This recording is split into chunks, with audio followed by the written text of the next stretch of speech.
Morning, my dear Akshins. Today we are going to see a new poem, that is your poem number 2, that is Fire and Ice. It is written by Robert Frost. It's a beautiful poem with highly important meanings. It is a small poem, it has only 8 lines, but an highly important poem or a poem with high important meaning. The first 4 lines, if you see, it is that some say the world will end in fire, some say in ice. From what I have tasted of desire, I hold with those who favor fire. So here the poet is saying about 2 important things. One is fire, other one is ice. So now you can underline the word fire, and here the fire stands for desire. Alright, so the third line, if you see, there is a word called desire. What do you mean by desire? Desire means a strong feeling of wanting, and the meaning of favor, support. So here the poet is giving us an important idea. What is that important idea? The world is going to come to an end by 2 ways. One is either by fire or by ice. Some say the world will end in fire. So some people are saying that the world is going to end in fire. Some say in ice. So another group of people is saying that it is going to end in ice. How? The earth's surface is going to have a high temperature, it is going to get heated up and it is going to come to an end. And other people say that the earth is going to completely have a very low temperature, ice is going to be formed and it is going to come to an end. This is the geographical aspect of it. What does Robert Frost say? He is comparing this fire with the human emotion of desire. Alright.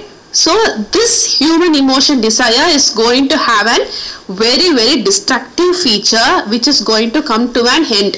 If we are not completely controlling our emotion, what will it do? It will bring to an end of the world. How does it bring an end to the world? We will have enmity, we will fight, we will have wars, and it will bring an end to the world. That is what the poet Robert Frost is speaking about in the first 4 lines. Alright, coming to the next 4 lines. But if I had to perish twice, I think I know enough of hate to say that for destruction ice is also great and would suffice. So here the poet is saying about the second chance of it. The first chance is the earth is going to come to an end with fire. So second chance, it is going to end with ice. Here ice stands for hatredness, the coldness, the hatredness. So what do you mean by the word perish? Die. So suffice means sufficient. Alright.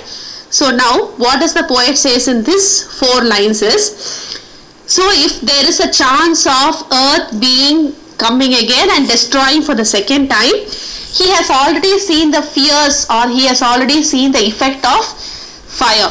So now he is saying that for second time, if the earth is going to come to an end, definitely it is only because of hatredness or the coldness, or this ice is also going to have the same effect of the fire.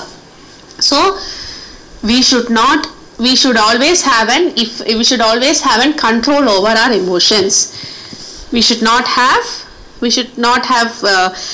desire. We should have desire, but we should not have extensive desire, or we should not have hatredness towards anything. We should always have a control over our emotions. If we are not having a control over our emotions, definitely it will create chaos and confusions which will bring an end to the world, or it will bring a destructive feature to the society. We should always have a control over our emotions.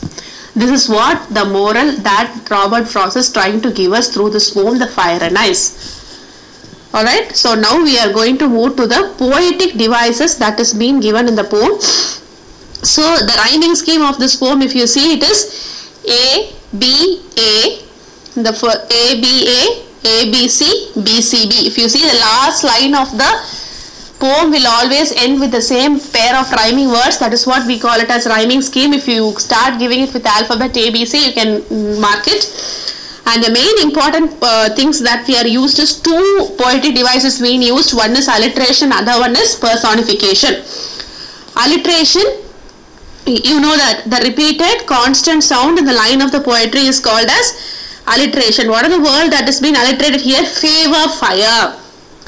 The first paragraph, if you see, he might have told, I would favor fire. So first sound is there.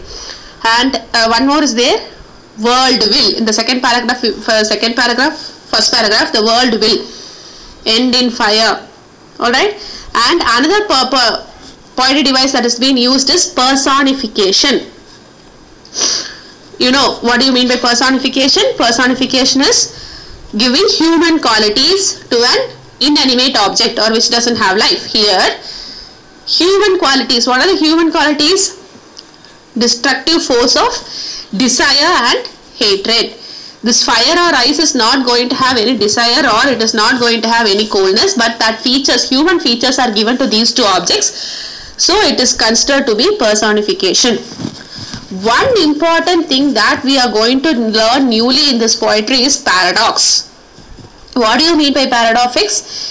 A statement in something, a lie, a sentence or whatever we are speaking, that sentence will create some problem or it will create some opposite idea. For example, now if you say that it is only because of the society, it is only because of some people in the society this disease is going to be spread. If you say that, it will create some contradiction. Such type of words are called as paradox. Here what is being considered as paradox is the world will perish twice. It is a paradox. The earth, if it is going to be destroyed once, it takes millions of years to get rejuvenated and eat for the second time. And neither the poet or neither me or neither you are going to survive for this. On this. So, paradox is something which means, which is a statement that contradicts by itself. Here in line 5, if you see, if the verb, but if it had to perish twice, is a sentence which has a contradiction in itself. So we consider it as paradox. So three important poetic devices here: alliteration, personification and paradox. Rhyming scheme is ABA, ABC, BCB. And this poem is written by Robert Frost. It is a poem which says that human emotions plays a vital role in the destructive feature of the society.